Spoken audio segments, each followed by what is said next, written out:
All right. Hi, everyone. Welcome to this week's Empowered Consent Conversations. I am Kerfuffle, so we are live. Christina McCabe. I'm a relationship and sex coach with a focus on the erotic blueprints, consent, and speaking our authentic desires. We are gathered today to talk about empowered consent and shame. And I am joined by this week's gorgeous guest experts, Camilla Davis and Alan Mcphee. Welcome, both of you. Hello, hello. I'm going to have them introduce themselves in just a minute so they can speak to you in their own voices about who they are and what they bring to the conversation.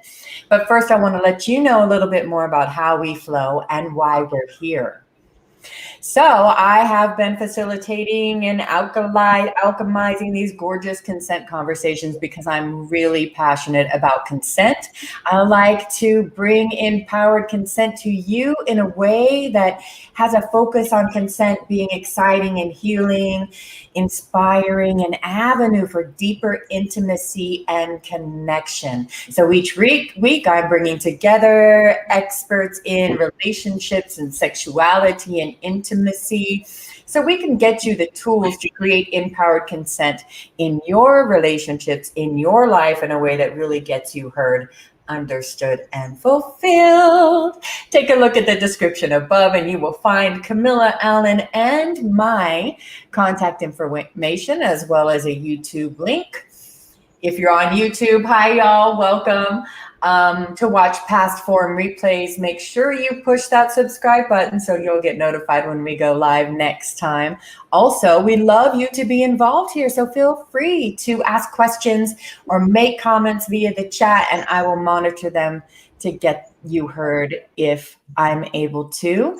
Be sure to stick around at the end for what I like to call our resource roundtable, and that is where each of these gorgeous people, if they desire to, will be letting you know a little bit more about what they have coming up and how you can work with them. All right, I do want to let you all know that we are talking about shame. And shame may have some trigger warnings. Here, it could bring up some past trauma or triggers. So I just want you all to really take a moment to get any self-care needs taken care of before we head into the conversation so that you have what you need to really explore with us. All right. There you are, Camilla. Fantastic. I think we lost you for a second. Yes. Yeah, I would love you both to introduce yourselves now if you would like to. Ladies first. All right, thank you. Hello, everyone. My name is Camilla Davis, and I'm a sexual freedom and intimacy coach. And I help individuals and those that are in relationships uncover, rediscover, and tap into their power so that they can be their most authentic self through various flavors of pleasure. Yum. Welcome. And this is your first time on these conversations? Yes, Really excited to get your voice heard. Yeah. Thank you. Thank you so much for the invite. Thank you for joining. Going to be exciting to explore with you. Alan. My name is Alan Mcphee, although I prefer to be called a metaphysician because my degree is in philosophy, and that is metaphysics. I provide coaching in yoga, tantra, and also alchemy. And I primarily focus on people in the conscious community. I try to bring all the background research and the practical side together to help people become the best version of themselves. I focus on what I call the metaphysics of self-development, how to reach your higher self in all areas of your life. I look at all the background energy work and all the practical things and put it together for whoever comes before me. Yes. I'm glad to be here today. Oh, fantastic. I am so glad that you're here with us as well. And this is your first time on these conversations. And I'm really excited to explore with you, Alan. Thank you. Thank you for inviting me. So for those of you watching, joining for the first time, or if you've watched prior, you all know that we always like to start these by asking what is empowered consent. I love to ask each guest intimacy expert to let you know what that means to them, and I will as well. And then you all could take all that information and really marinate in what empowered consent means for you as well. What is empowered consent? Well, when I hear the word empowered consent, it's all about embodying what feels good to you and what is a hell yes for you. And so living and acknowledging, living, speaking, engaging, experiencing anything in your life from that place of a hell yes. You know, so I'm a firm believer that our pussy knows. And so when you tap into that area, when you tap into your yoni, when you tap into your intuition, and you speak and you live your life from that space, you then eventually, well, not eventually, you will be empowered when you are speaking and saying yes or saying no. From that deeper awareness of self. Definitely. Embodied as well, I think I'm hearing you say, right? Yes, it is definitely something that is embodied. You know, because sometimes we can get in our heads about various different things or kind of fluctuate about that. But when you know, you know. Yeah, thank you, Camilla. I would say for me, consent, empowered consent. I don't like that word too much. I think I prefer the word conscious consent. Okay. Because I do a lot of tantra work, right? And the idea is that consent is both verbal, nonverbal, conscious and unconscious, and to become aware of consent on all levels. You cannot turn back the wheel of time. We have engaged with people all the time. We give consent sometimes. We have certain habits of giving people consent, and we're not even aware of it. So when you use the word empowered consent, it's to become fully aware of your consenting machinery. I mean, when you give that guy the look, then he's coming to you because you consented. You agreed for him to come talk to you. You don't have to give it verbally, but I think when you are not aware of your consenting machinery or how you can give people consent, permission just to talk to you and say hi, then it's confusion, it's problems along the way. And when you're more aware of it, that be empowered, okay? When you're more aware of it, then you can manage it better. And when things don't go in a certain way, and you recognize you gave that person the consent, you can reverse the consent.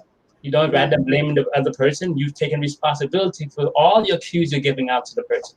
That's the way I would view empowered consent. Thank you for that view, Alan. I do want to play with it with you just a little bit, of course, always, right? Yeah, fun. No, Fun, everyone, because we get to play and expand perspective, right? And understanding. So it's super exciting. First, I just want to let you all know my version of empowered consent, and then we'll go and play with that a little bit more. So I've really been diving deep with the Consent Academy. I will later put that link in the chat for you all. I don't have it currently. I apologize for that. But the Consent Academy defines consent as having the capacity, information, agency, ability to give honest, an authentic answer without coercion or undue influence. And I really like a lot about that. I also, though, really like to add in kind of an emotional maturity or a higher awareness so that we can lay a nice foundation for others to speak to us safely as well. So much about capacity, and capacity goes big, right? So much can influence our capacity to really show up and give consent. I really liked, Alan, how you brought forward the understanding of how many ways we are speaking. I think that's so important for us to always pay attention to, because people are speaking to us in a wide variety of ways as well. What I would invite there is just to always confirm what we think we're hearing, be it verbal, nonverbal, body language, tone of voice, whatever cues we think we're getting, to confirm that that's really what that person is saying to us. Because we know so many things can put a lens on how we interpret other people's expression. Right, right. Yeah, and I agree with that in the sense that, I want to set everyone up for success. So I'm taking the guesswork out of it for you. I'm going to communicate, especially if I'm in a place to be able to communicate. If I'm not in a place to be able to communicate, then I'm not able to give consent, right? So again, setting someone up for success and communicating yes or no and being very firm and not having that space to play around so that you have to guess if I'm really saying yes to you or if I'm really saying no to you. So that you're taking the ambiguity out of the equation. Yes. Yes. What do you think, Alan? I think it's complicated. I think that for myself, I have to develop my language first. And as I approach someone else, then I have to become aware of them and how they are. I live in Florida, and you can be thrown off cues all the time.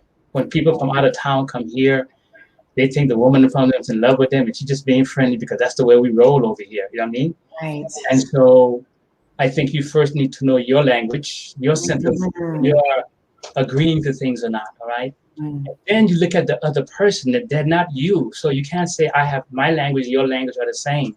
And so sometimes you may get cues from people, but it's nothing, there's no encounter with the person. You're not even talking with the person. You may think whatever you like, but if you're going to engage with the person, yes, then you have to be very, very cautious. Then you follow all the protocol of safety of, did you mean, or hello, how are you? You can just say hi and look at the person's expression and try to, there's different way to feel what you think is a consent or not. So I agree with you, but I think it's complicated. It's not no hard and fast rule because every individual in front of you is different. If I'm gonna, because overstepping the boundary at what level? Certainly not, I'm not gonna be touching you. So there's so many levels of boundaries to be crossed, and some of them, how you can be touching someone you did not confirm, you can even say hi to them. So I agree. You gotta be sensitive and look at the situation.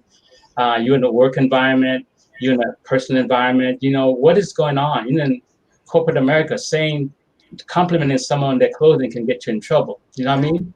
Right. I've been in that situation before, and the woman had a nice dress. Now, can I compliment your dress, Karen? Sure, Alan. And I complimented her, and we laughed about the corporate protocol, but then it was necessary in that environment because there is structures in place in that environment for you don't cross those lines. You know what I mean? Right. Well, that's why I think these conversations are so important. Yes. And again, thank you, Christina, for spearheading this and starting this conversation, these conversations, because again, the more we talk about it, the more people become well informed. They're able to come up with what's consent for them, because it is an individual thing, like you're saying, Alan, or what have you. So again, having the conversations is the beginning. I totally agree. Yeah, thank you for that. And I love that as well. I love the know your own language. Yeah. I think that really speaks to that higher awareness of knowing that Camilla mentioned, and I talk about a lot in these conversations. Almost every guest that steps in here with us talks about having that higher awareness of self, on some, if not all levels. I want to add that I think it's really important as well to have an opening in ourselves that if we're asking, I think someone's maybe giving me that eye, right? So I'm going to go up and approach them and I'm going to ask them, hey, were you inviting me over with that look? And they say, no. Actually, I wasn't. I just was being friendly, right? Which not a lot of people are going to do, unfortunately. I want to hear it, y'all. Tell me. Right? We want that clear communication. We want to celebrate those no's. I'll celebrate you if you tell me no. Yes. However, it's difficult for a lot of people to hear no. So I think that's also an aspect of this bigger empowered consent conversation that we have to keep sprinkling in here so that we have that ability to say no to people without feeling afraid for whatever reason that we'll get an emotional backlash, we'll hurt someone's feelings, we'll be seen as this or that, right? Well, I think that if you really try to understand the language of communication. So recently, I'm walking down the street and this woman is trying to get my attention. And I walk one way and she's giving me the Google eyes. And then I'm walking back later the other way, half an hour later going the other way. And just like you're saying, I said, Alan, she's looking at you. You know what I mean? And then I looked at her straightforward rather than just looking at it lightly because I'm about to pass where she's at. And she's clear that she wasn't sure she had my attention. So she winked. You know what I mean? Right. And in that moment, she was very clear what she wanted, right? And she wanted me to come and talk to her. In that moment also, I had to convey to her, I didn't want to talk to her. You know what I mean? And so I had to, very lightly, no one needs to be aware. We just went to communication, you know what I mean? Yeah. And she's very beautiful, but I don't have time for this kind of stuff right now. So I communicated no to her very lightly, and we shared the communication, and we continued. I didn't want to stop and talk to her, but then I would kind of be trapped then. So, yeah, no. On the same level she came towards me, I approached her in the same way. So I think I agree with you, but I would say really try to really look at the language of communication that people have, especially when they're in the dating realm, and see how you can use it for both when you want to say no, when you want to say yes, without escalating. Because when somebody's nod no, it's easier to take than a verbal no. So I would de-escalate the situation. I hope I didn't hurt this lady, but she looks very good. So, I don't know why she's looking at me, but so the next guy can come along. That's a really great example of how a nonverbal communication was really successful, it sounds like. Yes, and so I think it's no real big feeling hurt because no one was aware of this little engagement there. You know what I mean? Yeah, nice. I'm happy to hear that. And we talked about, we've had a couple of I tend to repeat some of these, y'all, because I think some of these topics are so important. So shame is one of them. Power dynamics is one of them. Kink is one of them, right? Tantra we're going to do again. And culture is one of them. And in the past ones and in the future, I think it'll come up again. How does culture affect our ability to hear or give empowered consent? And that people think of culture in different countries, different ethnicities, and yet even within family to family, same town, right? Family dynamics, interpersonal relationships, culture can come into play in a lot of ways that affect our voices. So I bring that up just because I want to continue to just invite you all to clarify, because sometimes it seems very clear, like that seemed like a really successfully clear nonverbal communication that Alan just gave us, right? But sometimes we're making all kinds of stories up about what other people think are intending with their communication. Yeah.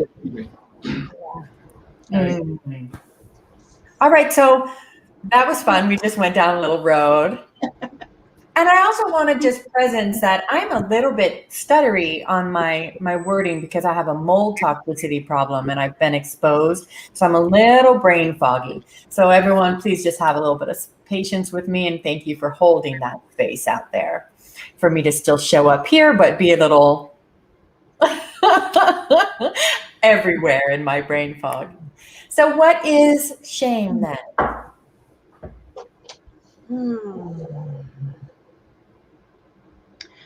I would say it's anything that we feel violates like our or violates societal norms, especially anything that we grew up with believing in.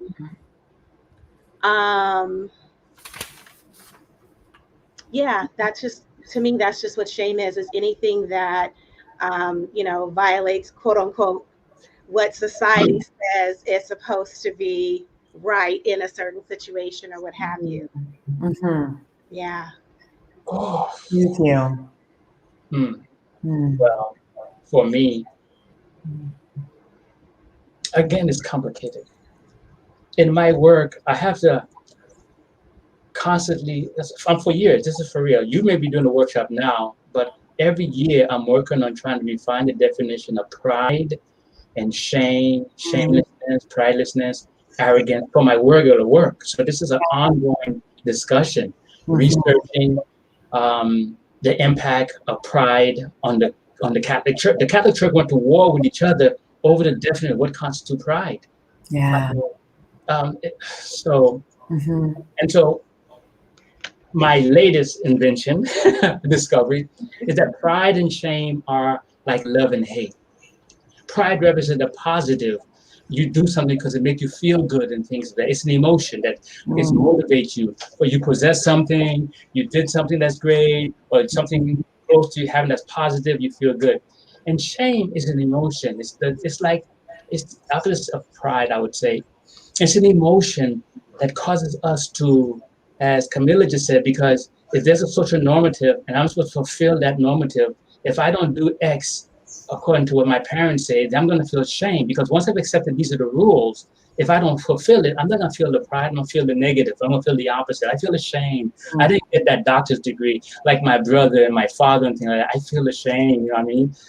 So I think once you've it's a powerful force, okay? But once you see it's a powerful force there that can actually, there's a positive side to it, but it can actually limit you. You're gonna self-judge. And others around you, if you're in that family system or wherever, they're gonna make you feel that way as well. They expect you to feel shame. And so for me, it's first and foremost an emotion that drives us to, or maybe cause us to refrain from action, basically. You know what I mean? Much of it refrain completely go inside. The worst case scenario is super shy person, you know what I mean? So yeah, a withdrawal because feelings of not enough or not capable or not worthy, right? Yeah. I'm sure you all are familiar with Brene Brown.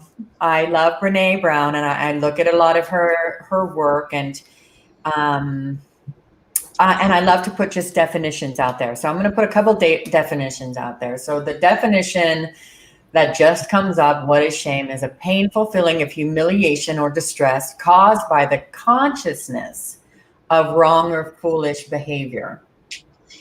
Scientific America says we feel shame when we violate the social norms we believe in. At such moments, we feel humiliated, exposed, and small, and are unable to look another person in the eye. Shame makes us direct our focus inward and view our entire selves in a negative light. And Brene actually says that shame is not an emotional, it's an emotion, it's a core belief about who you think you are that is developed by emotions of humiliation or belief of wrongdoing, right? Yeah. And I like that distinction just because I think it levels it up for us in importance of how deeply rooted into our structures shame can be. Because we think of an emotion such as guilt, which is similarly expressed. But as Brene says, guilt is, I have done something wrong. And that's a great meter on integrity, right? I have done something wrong. I'm going to look at that and maybe change my behavior because it doesn't match my values as a person.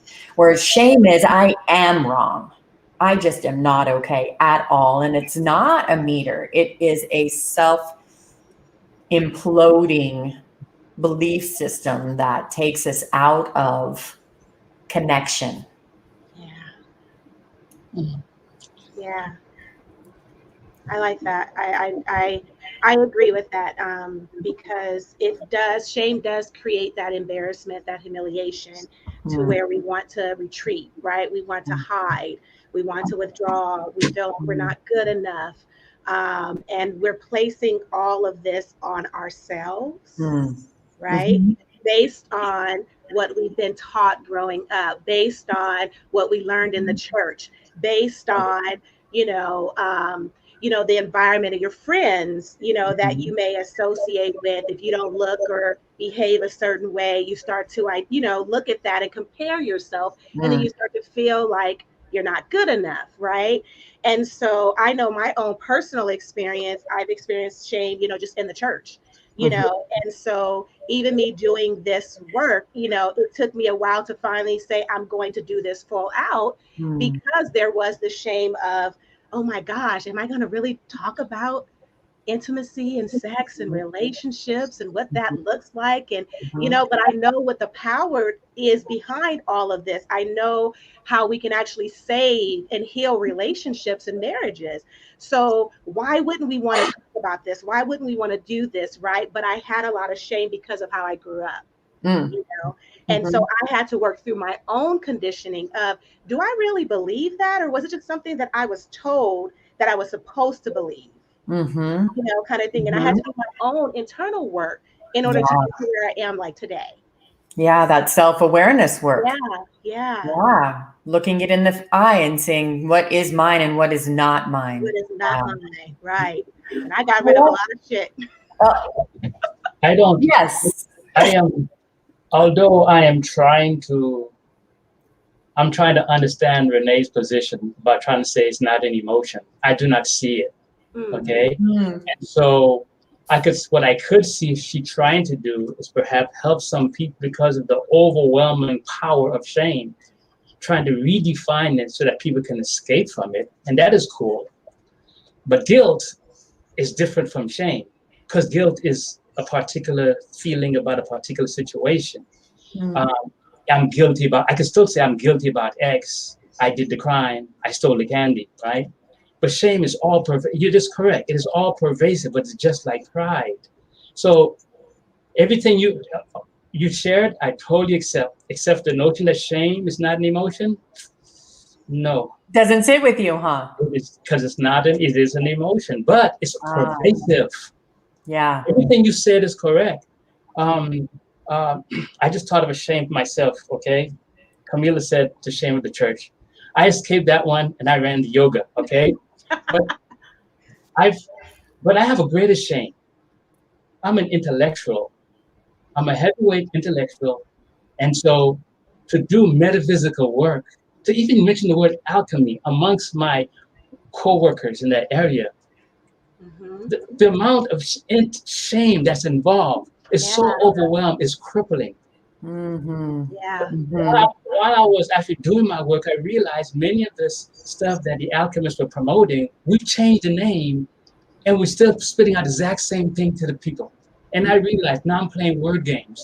I'm ashamed of these people, but here I am teaching people the exact same thing. You change the name, but it's still the same thing. That's what I realized. Great awareness. Yeah, awareness, right? I mean, that's how we move forward. That's how we change systems, is by bringing that awareness. Yes, and so I made a declaration. I'm gonna be an alchemist. I went to them and said, yes, I'm gonna drink the mercury. Yes, guy, go ahead, laugh. Because I want to face this head on, because I want to explore this without the chattering in the box, the intellectual community. Is this irrational and stuff like that? Isn't this because the church may be bad, but I don't think they're better than the university folks. Okay, I'm sorry. Well, I want to just make sure that we're not going down too many other roads, right? No. Go way down all those roads. Yes, all of that. But how does shame then impact our ability to give empowered consent? And it's absolutely okay to not agree about the emotions. I go with that. I think it is a core belief that is developed and deeply painful emotions arise from it. But we can absolutely disagree, Alan. I am okay with that. But what I'd like to know is what do you want our viewers to know about how shame impacts our ability to give empowered consent? Like, even when I think about that, like, I can think of an example as we're speaking of, like, the church, for example. We're taught to, when you get married in a heterosexual relationship, you get married, you're supposed to serve and take care of your husband, right? And so, which also promotes the idea that there's no voice, that we don't have a voice, or that we can't speak about our needs or desires. And so when it comes to empowered consent, it's almost as if it's taken away, in a sense. It's, my body is not mine, and I can't say no if I don't want to be intimate in this moment, per se, right? Because this is my husband and I need to, make sure that I'm having sex with my husband, because if I don't, then someone else will, right? So this is the messages and things that people are being told, and so it does take away that feeling of, can I even say no? And then you start to feel guilty, you start to feel shameful, and you start to feel, and it just continues to build on, on that belief for yourself, So again, when you're not one, knowing who you are and standing for what you believe, and what that is for you, and how you're choosing to live your life regardless of what others think or feel, you're able to give consent from that space. From a maybe uninformed, I guess, or lack of knowledge. You're giving consent from a place of, like, lack of knowledge or education or whatever it is, right? Yeah. Thank you. I would, if I was going to give advice, I would tell the audience, know thyself. So I would say they should explore with idea of shame. That is, they should think about what makes them feel shameful in a relationship. Just sit down and think about it. The reason is this: when we are programmed, like Camilla have just said, we're not aware of it until, like, it's too late. All right. And so I think you would reflect a little bit on this idea. Where are your triggers for shame? Because when you suddenly meet the woman of your, she's the one. And that shame from the back comes across, maybe from the church. You're not supposed to be that kind of woman. You never thought about that. And that shame will not be able to allow you to fully engage in that consent. Yes, I will marry you. Yes, let's go out. So I think that this idea of consent and shame is because it's in a world of emotions, whether you like it or not, it's always there with you. It's not that all of a sudden you're going to feel shame on this occasion. You never could feel that in the past. It's already part of who you are, part of your programming. So I would say one of the best things to do is to participate in these kind of conversations. Sit with yourself in the meditation and ask yourself, what sort of thing triggers shame in me? In all areas of my life, basically, especially in a relationship. Just think about it. When you see those triggers during those times of introspection, you can go back in time and see where they may have arisen, right? Because when you're in a regular relationship, when you're about to try to make consent, that thing it comes over you real quickly. It covers you. You can't even say yes to a particular person because that person has a background and your triggers have said no to that particular person already. You know or what I mean? say no to somebody, right? Yeah. If they what? Or no, because you think you should be. Yes. Yeah. Yes, you have to. Yes. Yeah. I would agree. What Camilla said was about being married, and you have this role, you fulfill this role and things like that. And if you don't fill that role, you feel less than. You know what I mean? And I want to say it's both ways as well. Yeah. Men, because they've done studying psychology like this, okay? Men, when they take on the role of being a husband, they change psychologically. And they have certain expectation on them. And all of a sudden, they go through a lot of problems they didn't have before they were married. So it's not just the women, it's the men too. Right? And they can, out of shame that comes after them because they're supposed to fulfill this role, they can do some horrible things because of it. So I would say reflection would be very important. So your answer, I would say is very, very significant. Don't take it for granted. Don't take it for granted. You know what I mean? No matter what you're saying, what you want to agree to, understand that shame, covered up shame, unreflective shame that's maybe in the background you're not even aware of can actually interfere with everything you want to do. You know? Yeah, thank you. Yeah. And I want to add to that as well, just in the sense of, Can I ask you, actually, do one of you have another device with this streaming on it, a Facebook open, or? I have Facebook and my page on. Could you take those both off? I think we're hearing some background from feedback too. Mm-hmm. What does that mean? That means we're hearing the hearing it play on there after we speak.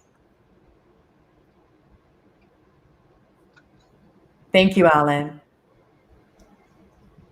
Camilla, please go ahead. Yeah, I was just gonna like piggyback on that and expand as well in regards to, I think if there was something that someone can actually do to tackle this, or just to kind of start to dive into this a little bit more, is definitely looking at every area of your life. Mm-hmm. And just start writing and just start journaling the thoughts, the mindset, the things that you were told, right? Mm-hmm. And really dive into that to see, does this serve me now today? Mm-hmm. You know, do I really believe this or feel this now? Or is it something that was, you know, told to me, it was programmed, like, right, for me or what have you? Because we all change and we continue to grow and we continue to elevate and get to different levels, right? So I always say new level, new devil, right? So when we get to this next level, we still need to evaluate. We still need to evaluate the next stage in our life. And does this still, you know, resonate with me? Does mm-hmm. this belief about something still resonates with me? Mm-hmm. Because again, if we don't really do that kind of work and really like look at that, we start to feel like we're failing because we can never get it right. Both, you know, men and women, we're feeling like we can never get it right. You know, I'm supposed to protect, like he talked about for men, protect and provide and take care of and be responsible. And all this weight is on their shoulders, right? But they feel like they can never live up to whatever this image that has been created for them. So I would just definitely say to walk away from it is just being able to really dive into various areas, look and see if it serves you at this place right now where you are today. Thank you. And then how is it impacting the areas in life that you may have ambiguous consent, you may have assumed consent, you may be giving or not giving your consent, right? So first, the awareness of where is shame showing up in all different areas. And then how is it impacting my voice? Yeah. And where did it come from? First, right? You said, where is it? Where did it come from? Is that mine? Do I want to own it? Yeah. Right? And then how is it impacting our voice? And I'm just going to keep bringing it back to our voice, everyone, because we're talking about consent here. But, you know, shame and these belief systems can get so grounded into, woven into how we identify our very identity structures that until we bring the awareness to them, we don't really have agency.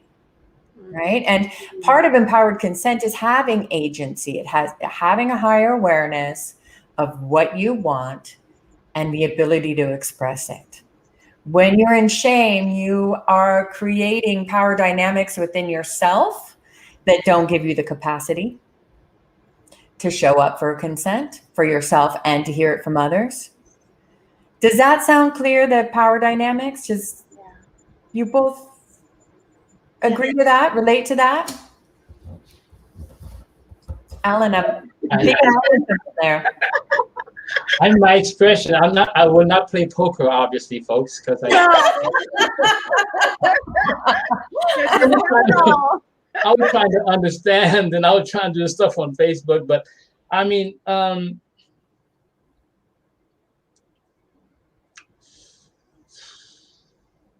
would say, I don't know how to deal with it. I would say that if you have shame in just a small area, is okay. I've seen in cases where it's big in the person in a relationship, they just have a certain amount of shame about all the sexuality and relating and things like that. And if that's a personal thing, a personal stigma for yourself, then it's problem. It's not the other person. It's you have difficulty opening up or agreeing to the person the way you want. On one hand, you constantly want to be there for that person. In fact, you want to say, I agree, I consent, and things like this, but you are unable to because the shame pulls you away from that. It pushes you in the other direction. And so when you say power dynamics, it presupposes you're kind of like on the same wavelength in terms of your shame, I don't know, test level or something like that. You know what I mean? It has to be some kind of dynamic. Is that what you mean? Yeah, let me explain that then. When you have a power, when you are in a place of shame, right, you have made yourself less in your own viewpoint. Mm-hmm. Less than, unworthy, not capable, not enough. So you've taken yourself from a place of equality with another person, and then you've lowered yourself down in your own worthiness.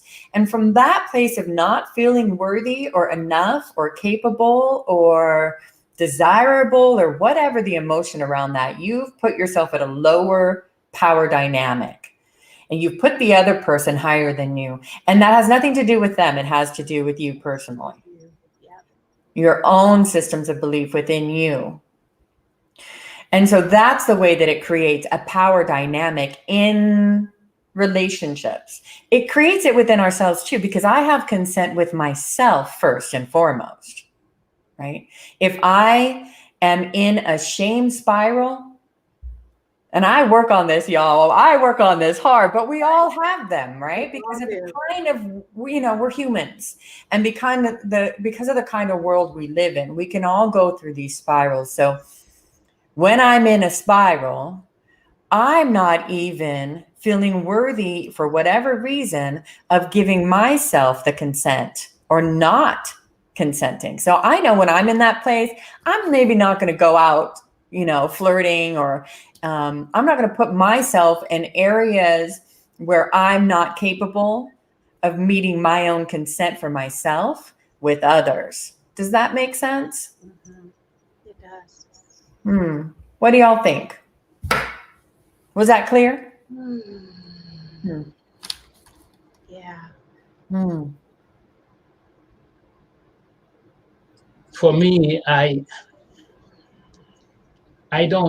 I'm thinking when I speak to clients, or even when I'm dealing with my own self, I look at it through the eyes of the metaphysician or alchemist. It's a discovery.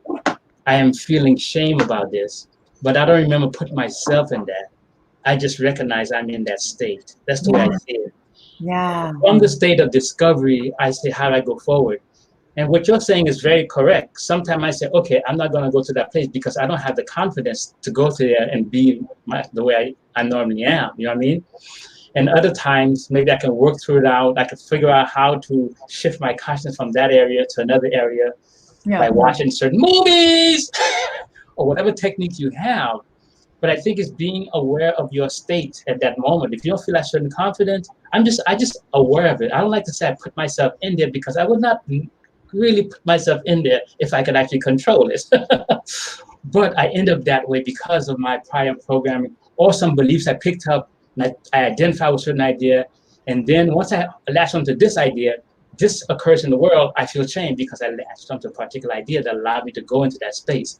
Yeah. So who you are and how you relate, or your position in the world. Yeah. Yes. Yeah. And so I would say, yes, you have to, I focus on the opposite a lot. I focus on pride and feeling good about where you are in the moment. So I don't come from shame. Is that you end up with shame because when something might happen, that's big. For me, I focus on the pride, the passion. What makes you feel good? Where are you in the moment? And when you're in the pride mood or in passion or in love, those positive feelings what drives you.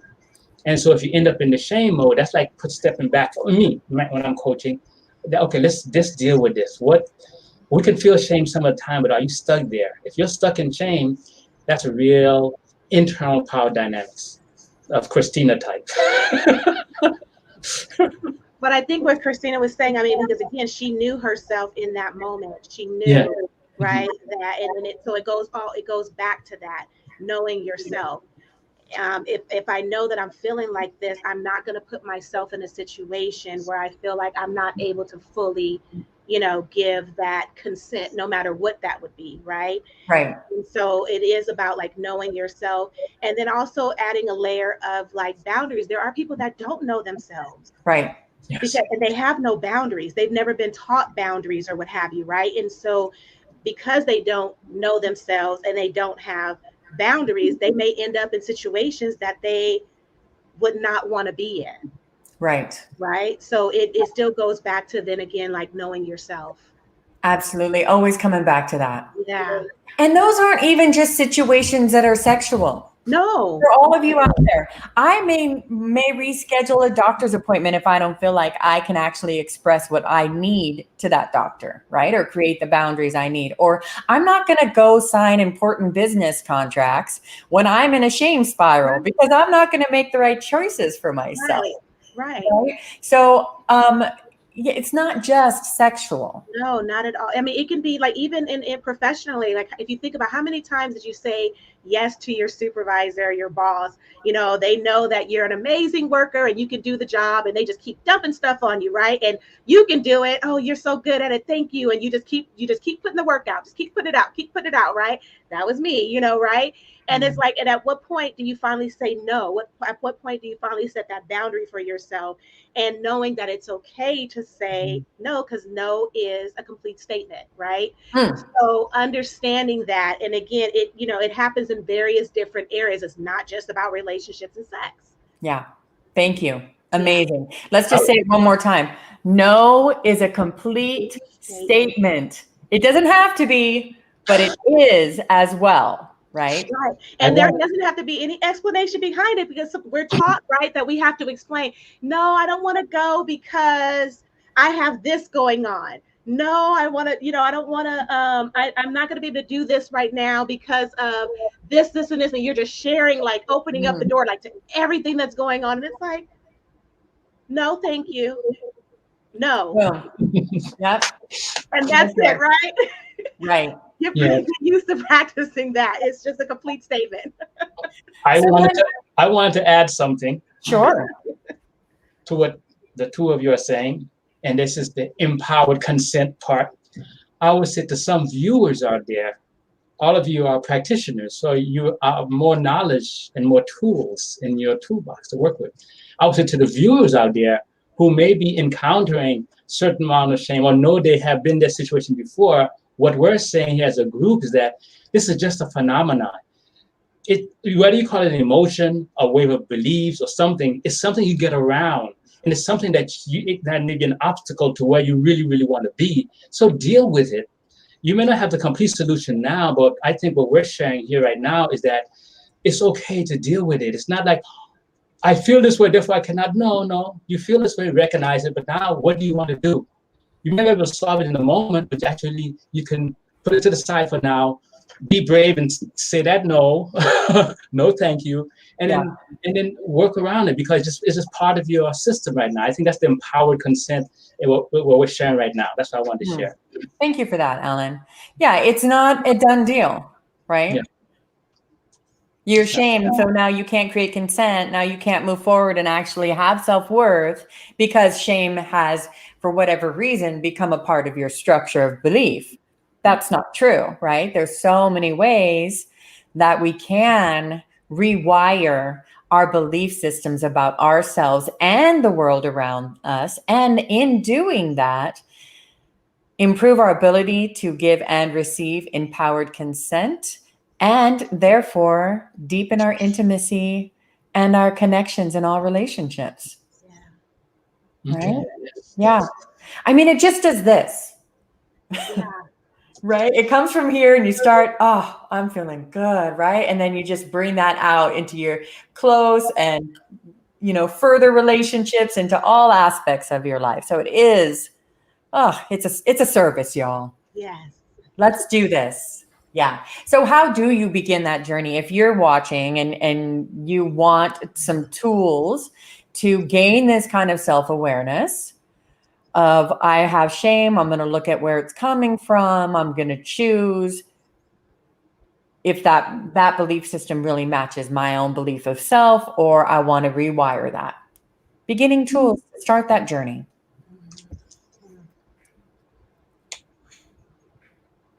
Was that a question? Yes. That's a good one. All right. Yes. I would share. That's a good one. And I'm going to share my general tool for people. It's called meditation. But let me show you what meditation means. I'm a yogi and I'm a master at yoga, right? So meditation is going within. The mind, the brain works in a way science sounds very mechanically, all right? If you sit down in this chair, close your eyes, and it doesn't matter what you think about. As long as your eyes are closed for like 10 minutes, your mind automatically goes within. You're going to recall memories, issues, emotions, ideas. You just watch them. Don't try to shut your mind down. Don't get into sophisticated Buddhist. Don't do anything that'll stress you out. Keep your eyes closed. Set a little time, your watch for 10 minutes. That is called meditation. What happens? Automatically, it's called intuition. Your mind begins to drift inside. All right? It begins to go inside automatically. The fear, this is a real technique. People are afraid of meditation because the mind is a mirror. It begins to show you what's inside. And we don't like to see ourselves. So therefore, 10 minutes is actually a long time. So folks, maybe do 5 minutes and then build to 10 minutes. And I'm not recommending you go sit for hours and meditate. The reason I say this is that if you do that in the morning, when it's calm and peaceful for you, and you sit there for 10 minutes, you'll discover throughout the day when something happens, you can easily reflect inside and see what's going on. You can always go in quickly because you went inside in the morning. You know, after a week, you are accustomed to going inside and say, check in. Hey, what's going on? Something to trigger me. I go into situations, sometimes something trigger me. I'm upset. And I stop, clink, clink, clink, clink, clink, clink, and I go inside. Oh, so-and-so did this. Why was I triggered? Because I held that person on a certain pedestal, and they violated the pedestal I put them on. It wasn't them, it was me. I had to go release that, then I feel good again. You know what I mean? So yeah, so you're bringing an awareness to your own responsiveness and reactivity. And and do it slowly, no heavy stuff. 5-10 minutes in the morning. That's it. No, that's what it's a nice little tool. It's easy and it actually works. It actually works. Yeah. Thank you, Alan. I think I'm really hearing a practice of curious witnessing of self. Yes. Yes. Beautifully said. Yes. Yeah. Right. So you're not even trying to silence the mind, but you're right. Turn so many people off from trying to meditate because they just are like, my thoughts are doing this. Yes. Right. But you're saying don't silence, just watch with curiosity what's coming. And by doing that consistently, you'll start to recognize more and more where the patterns of your own responsiveness. Yes. Does that sound right? Yes, it's perfect. Perfect. Gorgeous. Thank you. Yeah. How about you, Camilla? I would add to that because definitely meditation is something that we could use. Prayer is another thing that we could use. I also would recommend journaling because some people are not able to sit still and be present. Maybe their nervous system is just, going haywire. They're just not in that space that they're able to do that. So meditation may not work for them in that moment, right? Yeah. So it might just be journaling. It might just be writing out your thoughts and just whatever comes up, just write it out, and then you can get to dissect it. You may not be a person who wants to write. I'd even go so far as to record something, get on video or a little recorder on your phone and just record your thoughts, whatever, kind of like works for you. I would say also I'm hearing feedback again. Yeah. I don't know. If you just close the tab. I can't hear him. Go ahead. I think he muted himself, so we didn't hear it. Oh, okay. I muted myself in case it's coming from this side. Thank you. All right. And I would say one other thing that I love to do as well too is movement. Because being able to move, because again, I'm a Tantra practitioner as well. So moving your body or what have you, and getting in that space of being present with yourself. And, and so things come up, when you're moving. I'm a somatic healer, so things come up on the table, right? Like as you're doing things. So yeah, I would offer those as other additional suggestions as well. Just to give people, options. I love options. Oh, me too. Thank you for that. Yeah, visioning. I would also put in there. Sometimes, visioning us as the person that we really value, right? Visioning our highest selves, as well as coming into the body, embodied practices. And of course, as a pleasure coach, I like pleasure for that. Right? But that's not necessarily just sex. Sex, yes. No. Please, sex, yum, if that works for you, right? But coming into where you're experiencing pleasure can take you out of whatever head spin you're in and stories you're creating often, even if it's just feeling your feet on the ground, the cool or the warm air on your skin, maybe your clothing feels nice. Sometimes I like support systems. All about support systems when it comes to consent. So I have an awareness of places I might need support. So I like soft things. I'll make sure I have something soft to just ground me into the sensation at the moment, or I can really just feel the heaviness of my bottom on the chair, push on my thighs, right? So just bringing whatever feels pleasurable in the moment to bring us out of the negative spin and into the Yeah. And then from there, witnessing with curiosity what's arising. Because I also I think that if we just go into straight witnessing of self, while I agree it's an amazing practice, but for me, I can see that maybe finding the way to come embodied and out of the spin to witness is going to give us that higher awareness of self that we're all talking about here, rather than just adding more ingredients to the story that's spinning through our identity at the moment. Right. And that can look like just going to sit at a park. Totally. And I know I was speaking of like closing your eyes to meditation, and I teach meditation with your eyes open. So even if you're just at the park and you're just, again, pleasure, right? What is pleasing to you? So seeing nature, and taking in the environment that's pleasing to you. You're present with yourself. You're embodying that, right? And then that starts to come up. You just start to like think about those things. So there's so many different ways to really, tap into that for yourself. Thank you. Great tips. Yeah. So then how responsible are we? If we are feeling really empowered, right? If we are feeling in capacity and agency, we're super present with ourselves and holding a nice space for another person, and we are talking consent. How responsible are we to be paying attention to the cues another may start giving around shame, lowering their capacity to be present with their consent with us? I think we're fully responsible in that, right? I mean, Alan, go ahead. You're going to say. Go ahead. Oh, I think we're fully responsible if we're present and engaging with someone, and we are looking at various things that they're doing, saying, movements, all of that stuff or whatever. But we're still not assuming, so it's a question of asking. I noticed that you're doing this. Tell me what that means. Thank you. Yeah. Right. Or I think I see this happening. Is that true for you, or what is happening? Yes. And so it helps you get an understanding so that you're not assuming that,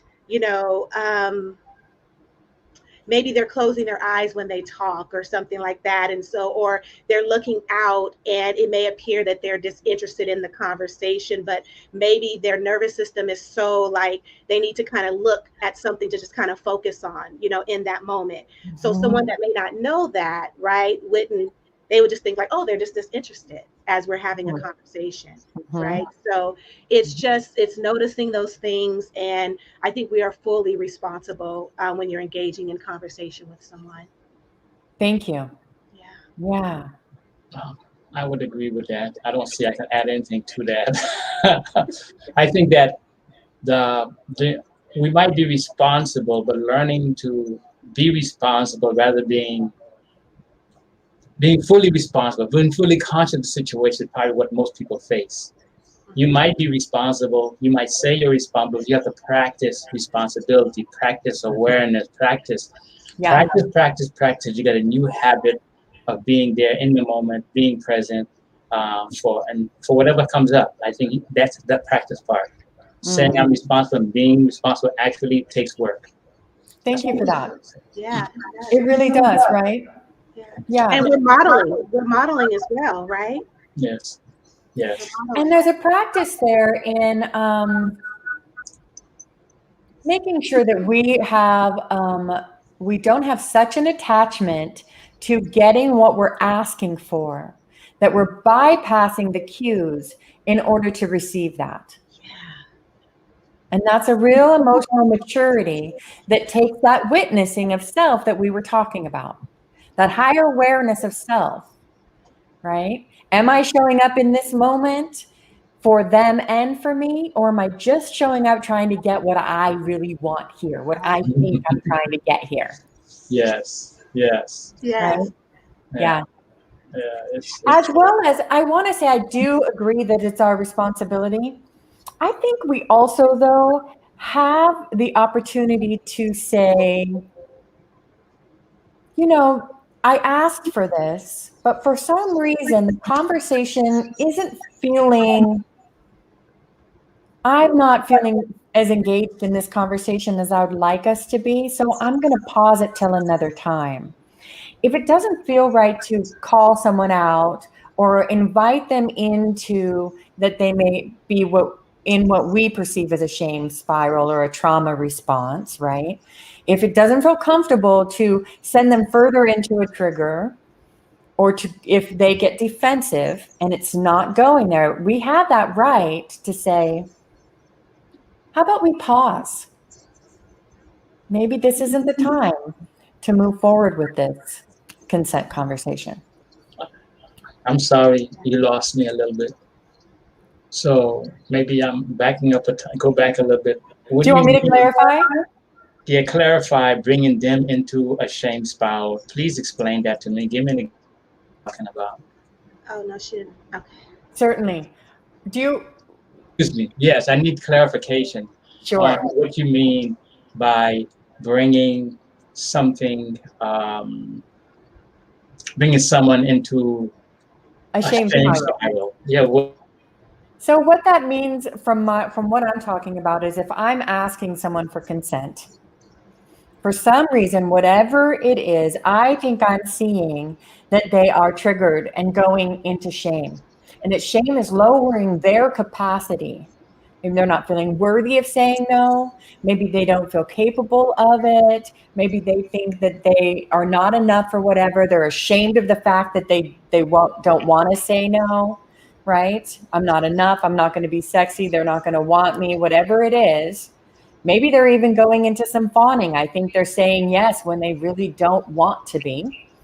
But it doesn't feel comfortable for me, for whatever reason, to say, I think I see that you're triggered right now. And it doesn't feel good to me to continue forward with the activity that we're trying to give consent to here. It's okay for me to say, for some reason, the energy in this conversation isn't feeling good for me. Let's pause it and come back another time. Did that clarify, Alan? Yes. Seemed like to me that would be the only option. What's the other option? To go forward? Well, no, the other option is still pausing it, but it's calling them out maybe a little bit, or inviting them into a discussion about if they're in shame, right? Yeah. The two options, if we see somebody else is triggered in trauma or in shame, are to, like Camilla had said, invite them. I think I see this. Is that what's going on? Or if it doesn't feel comfortable to do that, say, actually, I feel like I'm not feeling good right now about this. Can we pause and maybe revisit it? So you can either invite an exploration about what we think they're seeing, or we can just say, actually, this isn't working for me anymore. What do you think about that? Camilla, Alan? I personally, I think I put things in context. is this a new date? Am I coaching someone? What the heck is going on? That's my problem. So if it's someone I've been with a long, long time, we start to do something and that emerges, then I have to look at the context of this long-term relationship and how do I manage it to perpetuate the best outcome. I'm looking at the big picture. I cannot help it. So if we have a long-term relationship still, all of a sudden, let's do this. And all of a sudden, you can see the trigger coming. Maybe your shame spiral you're talking about. And that moment right there, now you have to be delicate. Now you have to see how you proceed in such a way that the best outcome comes forward. You know what I mean? I don't think it's a hard, fast rule, depending on situations, things like that, but you got to think of the consequences. I am not your therapist if I'm in a relationship with you. We have to learn to coach through this back and forth and navigate and grow together, you know? So when I'm coaching someone, I have to see whether I can push the envelope. How far can you take today? You know what I mean? Because it's a different kind of game, because you come here for me to push you a little bit so that you can get over the whatever issue you are so you can go forward with your life. You're not here to see me forever and ever and ever. But that would occur in conversation. So I would look at the context. I agree with you, but I think going forward, you have to be aware. Sometimes you do something, you're not aware until it's already emerged, like the crisis already appeared. And then now you have to manage the crisis. Oops, I've gone too far. I did not see that this person had this kind of background, whatever. Because they put on a facade and you weren't aware that it was a facade. It was a show for you. In reality, they had a different kind of background. And so therefore, or they just got triggered. They got triggered. Or something in the moment triggered a shame or a trauma for them. Yeah, and then you have to manage what's in front of you right there. And you do the best I always think of the opposite, the long term. You know what I mean? What is the long-term scenario that I want? I want the best outcome to occur. If that means being silent, that means walking away. What is the best outcome? Because people's feelings are involved. There's something have come forward on them, or something that's triggered in me that's not been triggered before. How do I manage when I'm being triggered? How do I manage myself? Coming forward with care. Yeah, coming forward with care. Yeah. What do you think, Camilla? Yeah, I mean, I agree with you. I think it goes back to, like, we do have the responsibility, but there's also they're responsible as well. So that's why I was speaking of, like, possibly, you know, you're leading by example, right? You're modeling for them as you're having that conversation.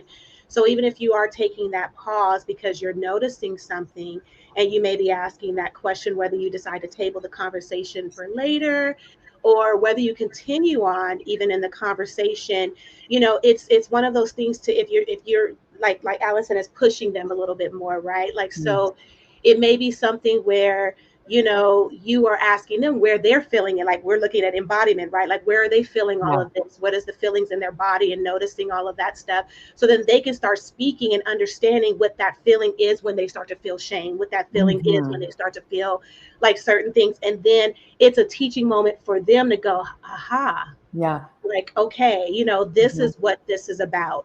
And I know, and then maybe even bringing back to that conversation of, I realized I was feeling that, but I didn't know what that was. And now I can put words to what it was that I was feeling through that conversation with you. Yes. Yes, that's where we take it. And in the right environment for both, right, it becomes an opportunity. Yeah. For deeper knowing and connection. Yeah. I think I wanted to give the opportunity for the person asking for consent to be able to back out themselves as well. Because I don't think, in my experience, every time I've said, I think I'm feeling something coming from you here. Can we clarify what that is? Not every person I ask that to is going to want to explore that. Sometimes they're going to want to go in further. Sometimes they're going to put a defense up. Sometimes they may go on attack mode, right? Or any variety of reactions. So I want people to know as well that no matter how you say it, please try to approach it with care and invite them to tell you where they're at. But if they are not willing to explore that, they have that right. That's consensual as well. And you also have the right to say, thank you. I also want to pull back from this conversation. Yeah. Yeah.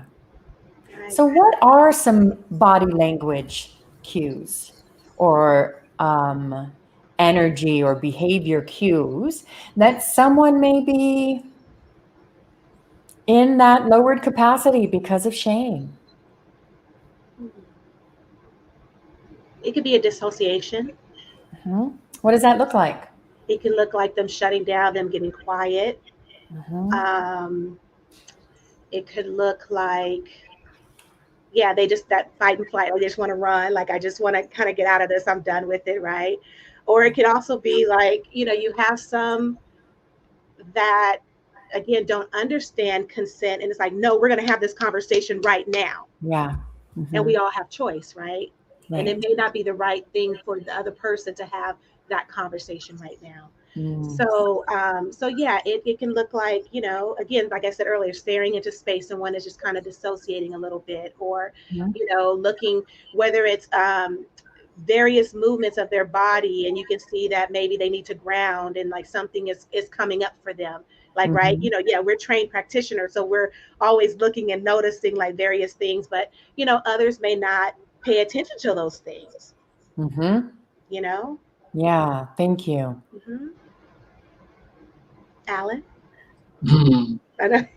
Bodily cues. Oh, I would say I notice a lack of passion.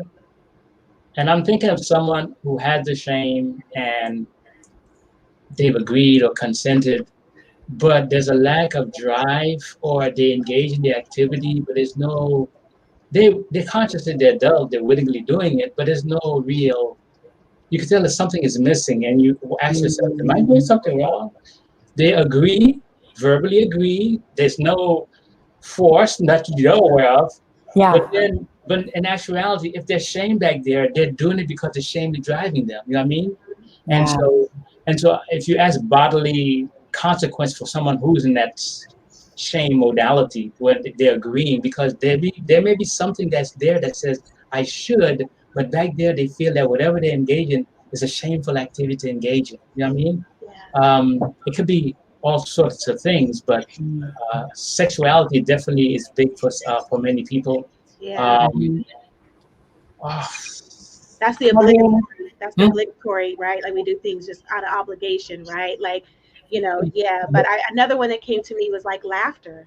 Like, someone can mm, just, they're disconnected that way, but they may something coming up for them, and they just laugh. And you may think that they're laughing at you because of something that you said, but it may just be something that is uncomfortable for them, and shame is coming up, and all of their conditioning is coming up, and yeah. that's how they're dealing with it, right? Yeah. So fidgeting as well, Yeah. right? Fidgeting or closing in with your body, turning away with your body, Mhm. not meeting eye Like that. contact. Though again, these are cues to be asked about and explored because culturally, that's Culturally, not right? necessarily true for every culture, hmm right? There's also fawning, which I think is really important to bring Yeah. forward here. People talk about fight or flight often, but they don't talk about fawning enough. And that is where we are agreeing because that feels like the safest place to be. Fawning is really familiar to me because I grew up with an alcoholic father that was explosive or incredibly loving. Explosive or incredibly loving. So I learned to always be trying to read his mood and morph myself to what I thought I needed to be for him to be in that loving place, right? So I was always fawning.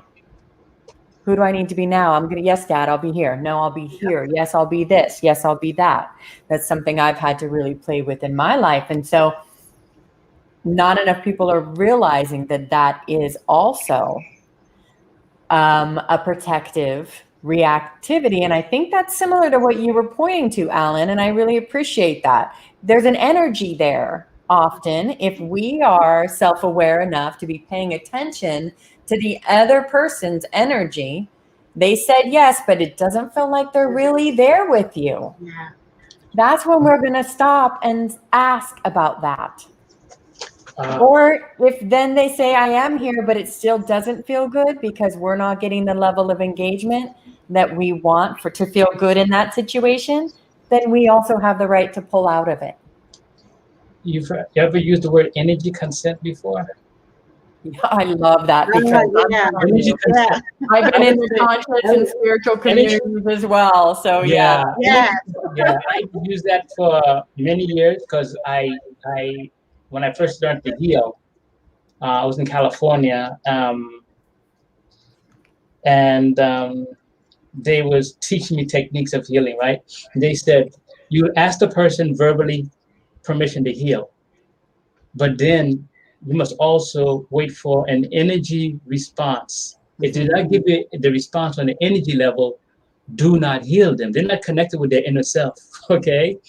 And so I started healing, and I did that, and it's now part of me. I look for the energy consent. The energy consent, and this is, I will say, it tells me that on the energy level, things are okay. I do not know what their conscious level is, but their subconscious energy is okay with me. It doesn't mean I make any provocative statement, things like that, but my presence is okay. You see what I mean? yeah.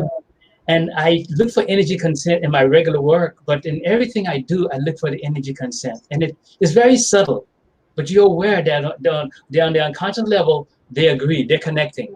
Yeah. Doesn't mean you physically say anything or you do anything, but on a deep level, there is a connection there. And I think it's important. Now, I may be with someone, or even a friend, and all of a sudden they enter the room and things like that. And all of a sudden I can feel, okay, I see their body. They may say hi, but there's no connection because something went wrong. And I have to be careful. I'm not going to ask what is wrong because that may be, trigger something, you know what I mean? But I'm going to treat them differently. Hi, how are you? It's wonderful day. I'm trying to see how far, is it something really, really negative? So they didn't get something, but you could feel the disconnection. And I've been playing with this. I call it energy consent for a long, long time. And it's kind of fun. They just give you another level before you even ask anything. You're feeling for the connection there. And I actually I invited someone recently, just yesterday actually, to do a talk because I've never met this woman, but we've had a Facebook love affair, okay? And we have a lot of connection. And I have my own group, so I invited her to speak to my group. And then she came and said, Alec, we've known each other for so long. We would never met each other. I know. And when we talked through Zoom, the energy was still there. But it was the first physical connection where we were verbally talking to each other. We still have not met each other physically, okay? But the energy, the vibe was there. And it was a great meeting that we had with her there, you know what I mean? Because they came over there. Yeah. Thank you. I want to say something to that if I can. Well, I'm going to because it's my show. Yes. Right. I give myself consent. Right. I actually really appreciate that. I really appreciate the verbally asking and then checking in with the energy. I do want to ask those watching to please verbally ask and then check in with the energy. Don't just think you've read somebody's energy and they're saying yes to you. Right. And then that's a consent. Because I've had definitely people, I've been in the spiritual, psychic, festival, conscious community for 35 years.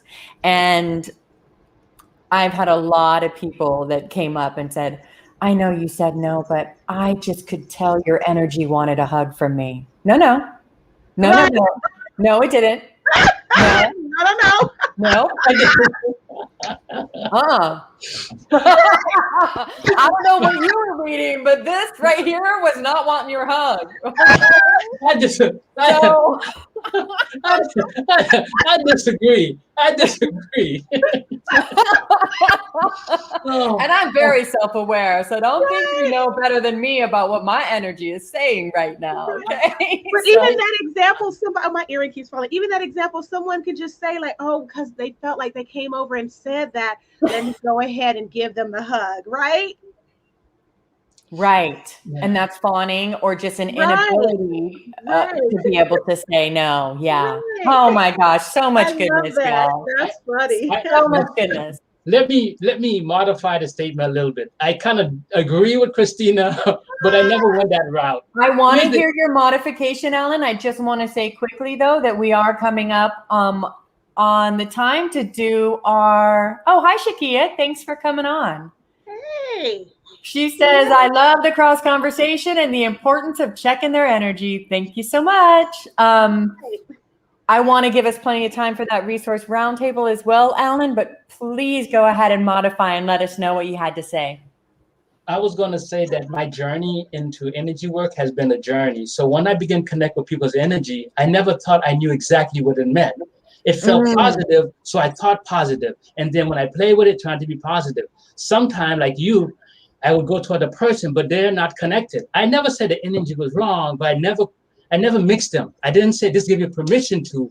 It just on a subtle level, I could see it there. And so I try to use a learning experience. You know what I mean? Learning experience. I agree. Never just take it and act on it. It's just a suggestion that's in the background. And please know, I did not at all assume that's what you did. No. I was not saying that. I don't have that assumption from you on any level. I just want people out there to make sure they're not creating a story in their own head about what now they get to go do because of what you were saying. I totally agree.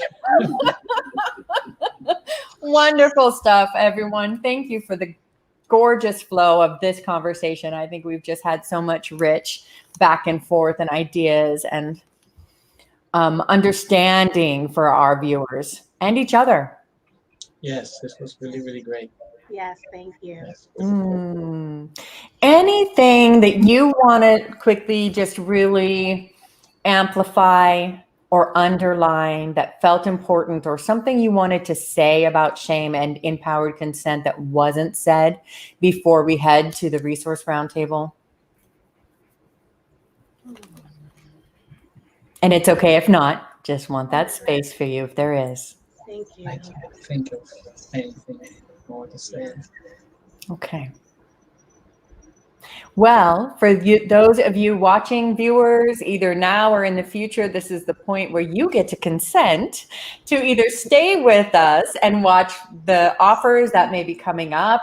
Both Camilla and Alan are going to let you know, I believe. Did each of you have something to say here? I haven't thought I was going to say anything, but I can. Okay. Well, each of them may let you know about how you can work with them and how you can find them and what they're up to next, any offers that they may have put together, as well as myself. Hi, I'm here too.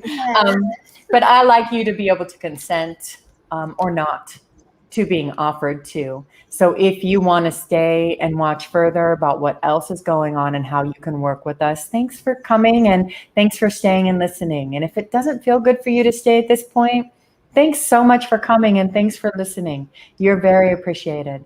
Yes, thank you. All right. Do either of you have anything you wanted to offer or point people to of how they can work with you? Well, I would say that my business, my metaphysical business, this is a hobby business. I do it because I love it. I have my regular professional life, and this is something I love. Spirituality, yoga, meditation, tantra. This is part of who I am. This is Alan, that inner Alan that can't go out completely everywhere. So something I love like that. So you can check me out at alanmcphee.com. I offer coaching. We don't do too much practicum because of the present world order, but I can give nice transformative work, and I begin with people wherever they're at. And you just that's what I'm going to say as far as my program. I do have a bi-weekly ongoing discussion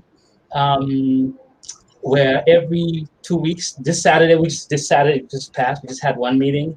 Next Saturday, I'm planning to have another meeting. But on October 2nd, I want to have at the Alchemy of Love is the one I'm working on. That's on my new baby. But every 2 weeks, I have a small group of people. We get together, and I take them to the journey of find out who they are. And last time, we had a group of powerful, empowered women. Woo-hoo! We talk about sacred sexuality. We talk about male's role in the world. It was just very powerful and powerful women getting together and sharing these conversations. And so these are free conversations because I realized we need to have the talk.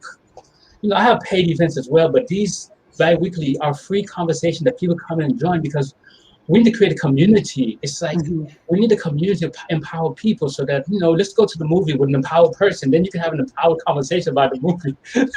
Love it. Yeah, this is what I'm trying to create, little by little, person by person. Okay? So Go to my good. website, alanmcphee.com. You'll see all that. Okay? Oh, great. That's what my question was. That information is on your website about how people can join those conversations? Yes. Go to alanmcphee.com. Yes. Great. Thank you, Alan. All right. Thank you. And everyone, that information is in the description above. So you can get Alan's contact information there. Great. Yes, and for me, you guys can go to flavorsofpleasure.com, and that's where I can be reached. I am currently just working privately with individuals and couples.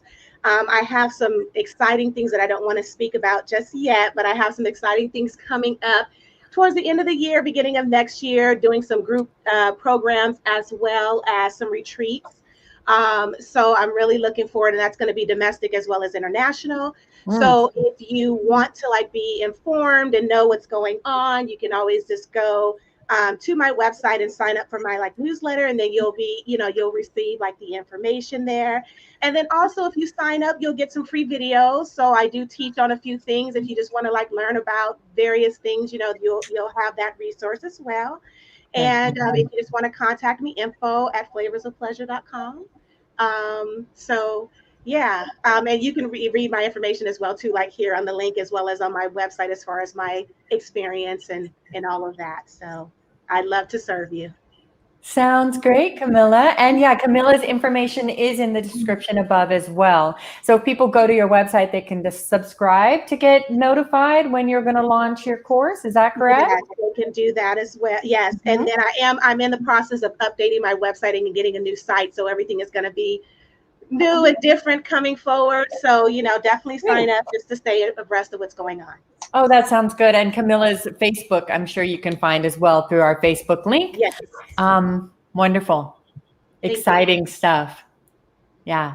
Well, for those of you that have been watching me, I am showing up consistently again with these weekly Empowered Consent conversations because I love to get everybody heard and understood and fulfilled. So in the first week of October, I will be launching again my Speak Desire course, and that is where I'm helping individuals and couples to clarify and communicate their desires to each other so they can have that depth of intimacy and the amazing sex life that everybody is seeking. Yum. So, yeah, that hashtag or to my website is in the description above, as well as I think the link to the Speak Desire Facebook group is there. And if you go there and that, you join that group, then I'm going to be dropping all kinds of little tidbits on getting heard and understood prior to the course. So go check that out because you're going to get lots of tools in the meantime. Next week, we are exploring empowered consent and culture, how our cultural relationships impact our ability to give and receive empowered consent. The week after that is Tantra, and then it just keeps going from there. As always, the invitation is empowerment. I hope you all have a lovely, empowered, pleasure-filled day. Thanks, everyone. Bye. Thank you. Bye. Thanks for the invite. Thank you, Christina. Thank you. Thank you, Camilla. Thank you, Alan.